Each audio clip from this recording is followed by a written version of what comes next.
여러분 안녕하십니까? 4월 27일 뉴스플러스 시작합니다. 미국의 통화긴축 우려로 우리와 미국 양시장 모두 오늘 큰 폭의 조정을 겪고 있습니다. 증권부 박혜린 기자, 글로벌 콘텐츠부 오민지 기자와 진단해보겠습니다. 네, 오늘 이 외국인들 이탈이 상당히 좀 매서웠습니다. 코스피, 코스닥 모두 크게 조정을 받았는데 미국 증시 충격이 우리한테도 고스란히 미쳤다, 영향을 이렇게 봐야겠죠? 네, 맞습니다. 나스닥 같은 경우는 전고점 대비 20% 넘게 빠졌는데요. 우리가 보통 20%선 아래를 공식적인 약세장으로 봅니다. 이 약세장 국면에 진입했다라는 의미고 미국의 금리 인상, 또 러시아 전쟁 장기화, 중국의 봉쇄 확산 이런 삼중 악재 속에서 이 상승의 모멘텀을 찾기가 쉽지 않은 상황입니다. 네, 미국 증시 여파로 오늘 국내 증시도 1%대 낙폭을 보였습니다. 개인이 힘겹게 방어에 나섰지만 외국인과 기관의 쌍끌이 매도에 지수가 당해내지 못했는데요. 벌써 이번 주 3거래일 동안 기관이 6,700억 원가량 순매도했고 외국인은 1조 5,500억 원이나 자금을 뺐습니다. 한편 개인은 이번 주 유가증권 시장에서만 2조 원 넘게 베팅했습니다. 그렇군요. 박 기자, 혹시 이 조정 국면이 한동안 더 이어진다라고 한다면은 우리 증시 지지선은 어느 정도일 걸로 지금 전망이 되고 있습니까? 네, 단기적으로는 2,600선이 1차적인 지지선이 될 가능성이 높습니다. 2,600선은 코스피 지수의 PER로 따져봤을 때 10배 수준으로 밸류에이션상 지수가 추가적으로 하락할 만한 이 여력은 크지 않습니다. 다만 이 시장에선 언더슈팅 가능성까지 제기됩니다. 각 증권사별로 예상하고 있는 코스피 지지선 한번 보여드릴 텐데요. 이론적으로는 지지선인 2,600선보다 빠질 가능성은 크지 않으나 최근 국내외 변동성이 커지면서 일시적으로는 과매도 구간에 들어설 가능성도 배제할 수 없다는 의견이 나옵니다. 다만 다행인 건 일시적으로 지지선이 혹시라도 붕괴되더라도 그리 오래 지속되지는 않을 것이란 전망이 주를 이룬다는 점입니다. 네, 증권사들이 지난 연말에 내놨던 전망을 좀 보면은 올해 1분기 바닥을 찍고 회복하는 흐름이 예상됐던 거 아닌가요? 네, 그런데 예상치 못하게 우크라이나 사태가 발생을 했고 또 중국의 코로나 봉쇄 조치가 또 터졌습니다. 미국의 인플레이션이 고점을 확인할 것이란 전망도 맞아 떨어지지 않았던 상황인데요. 기본적인 전제 조건이 다 어그러지다 보니까 기존 전망도 수정이 불가피하게 된 겁니다. 따라서 증권가에선 2분기까지 중국의 코로나 봉쇄 조치와 전쟁의 진정 여부, 또 연준의 통화 정책 방향을 확인하는 과정이 계속될 것으로 예상하고 있습니다. 네, 지금 앞서 오민지 기자도 증시의 상승 모멘텀 찾기가 어렵다 이런 얘기를 해줬는데 터닝 포인트가 될 만한 소재는 없습니까? 네, 있습니다. 바로 현지 시간 내달 4일 열리는 5월 FOMC와 11일 발표될 미국의 소비자 물가 지표입니다. 시장에서 역설적이게도 이미 나올 만한 모든 악재가 나왔다는 것을 호재로 인식하고 있습니다. 이미 시장에 선 반영돼 있는 통화 정책에 대한 우려가 현실화되고 물가가 정점을 통과했다는 것을 확인한다면 오히려 지금과 같은 상황과 정반대의 투자 환경이 조성될 수 있다는 분석입니다. 미래에셋증권 역시 오늘의 하락은 단기간에 회복될 가능성이 높다며 5월과 6월에는 안도 랠리에 따른 반등이 나올 것이라고 전망했습니다. 네, 물가가 정점을 지난 게 맞아야 될 텐데 말입니다. 그렇다면 지금 시기에 적절한 투자 전략 어떤 게 좀 거론이 되고 있습니까? 네, 사실 각 증권사마다 의견이 조금씩 엇갈리는데요. 대체적으로 지지선을 이탈했을 때마다 조금씩 사들이는 분할 매수 전략을 추천했습니다. 반대로 손절은 자제하라고 조언했습니다. 다만 지수 전반에 베팅하기보다는 이익 신뢰성이 높은 업종과 섹터를 선별해서 이렇게 접근하라는 조언입니다.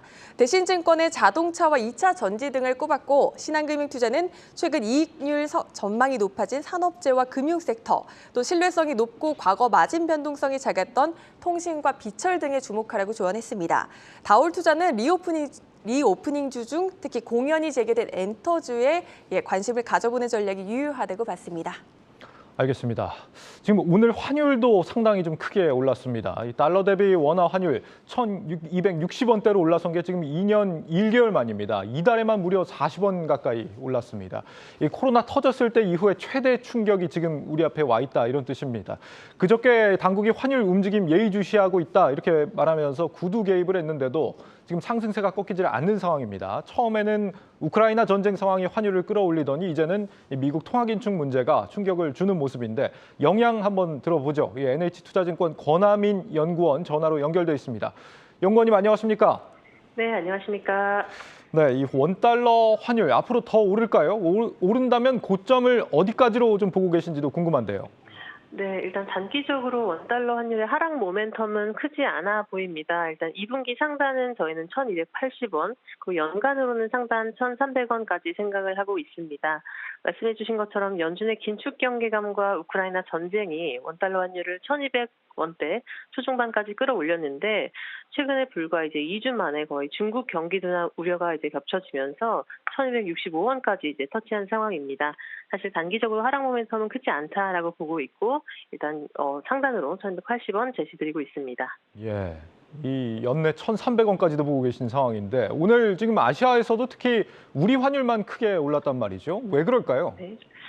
사실 이게 원화의 어떤 구조적인 특징과 이제 관계가 있는데요. 사실 원화 같은 경우는 위안화 블록 통화라고 해서 대만 달러 혹은 중국 위안화와 같이 이제 연동되어 움직입니다.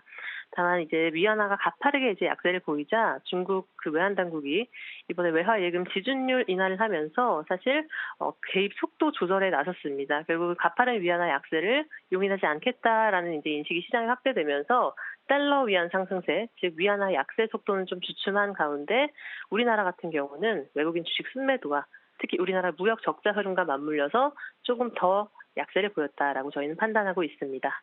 그렇군요. 지금 개인 투자자 관점에서는 달러 자산 갖고 계신 분들이나 뭐 미국 주식 투자하신 분들 고민이 좀 많으실 것 같습니다. 뉴욕 증시도 지금 조정을 크게 받고 있는 상황에서 이 환율이 높아도 차익 실현이 쉽지 않은 상황이고 또 저가 매수를 지금 들어간다고 해도 달러 환전이 좀 부담스러운 수준 아닙니까? 어떻게 접근하는 게 좋을까요? 예, 맞습니다. 저희는 연간으로 놓고 봤을 때는 달러 자산에 대한 비중을 늘려야 된다라고 말씀을 드리고 있고요. 다만 그 레벨로는 지금 좀 높아 보인다라고 보고 있습니다. 결국은 말씀해 주신 것처럼 5월 FOMC 전후로 레벨 되돌려졌을 때, 즉 선반영 인식이 좀 해소되고 레벨이 좀 되돌려졌을 때 달러 자산을 매수하시라라는 말씀을 드리고요. 오히려 이제 무역 적자도 연간 내내 지속될 것 같지는 않고 이제 5월 접어들면서 에너지 가격 이제 전년 대비 고점을 통과하면서 무역 수지가 적자 흐름이 좀 개선될 것이기 때문에 1,200원 초중반대에서는 적당하게 좀 환전을 하고 들어가시라라는 말씀을 좀 드리고 있습니다. 시장 측면에서 말씀을 드리면 결국 경기나 긴축 속도 모두가 미국이 나머지 지역을 좀 웃돌고 있는 상황이다라고 생각하기 때문에 개별 주식 차원에서만 놓고 본다라도 사실 미국 주식이 조금 제일 안전한 대안이 되지 않을까 그렇게 생각을 하고 있습니다. 예, 알겠습니다. 연구원님 말씀 잘 들었습니다. 감사합니다. 네, 감사합니다. NH투자증권 권하민 연구원이었습니다. 이 환율 문제가 우려된다고 사실 작년부터 얘기가 계속 나왔기 때문에 그런데도 지금 우리 당국이 이 상황에서 쓸 수 있는 수단이 그렇게 많지 않은 상황으로 보입니다. 네, 맞습니다. 가장 대표적인 방법이 흔히 알려진 한미 통화 스와프인데요. 예. 일종의 마이너스 통장처럼 달러가 급할 때 빌려다가 쓸 수 있는 건데 이게 코로나 이후에 600억 달러 한도로 3차례 연장됐다가 작년 말에 종료가 됐습니다. 미국 통화 긴축을 앞두고 다시 체결해야 한다는 주장들이 현재 나오고 있는 상황이고요. 알려지기로는 한국은행이 지난해 하반기부터 기관에게 외환 거래 내역을 보고받기 시작했다고 합니다. 기관들이 해외 자산 투자 비중을 자꾸 늘리고 있다 보니까 그만큼 국내에서 자금이 빠져나간다고 보고 당국도 예의주시하고 있는 걸로 보입니다. 실제로 오늘도 외국인뿐만 아니라 기관의 매도세도 증시에 큰 부담을 주기도 했습니다. 그런데 정작 이 외환 시장 딜러들은 정책 당국자들의 발언이 더 문제다 이렇게 보는 것 같습니다. 예. 얼마 전 이창용 한국은행 총재가 환율과 관련해서 원화 절하폭이 다른 통화 대비 심한 편이 아니다라는 식으로 발언을 하자 시장에선 다소 당황하는 목소리가 제기됐습니다. 네, 환율을 통화 정책의 변수로 보지 않는다 이런 식의 발언도 했었죠. 네, 그렇습니다. 이런 부분들은 실제 데이터로 보면 물론 틀린 말은 아니긴 하지만 시장 참가자들 입장에서는 앞으로 환율이 더 오를 수도 있다라는 가능성을 제시하는 발언이기 때문에 이제 막 부임한 총재가 하기에는 과연 적절한 발언이었냐 하는 논란이 제기되기도 합니다.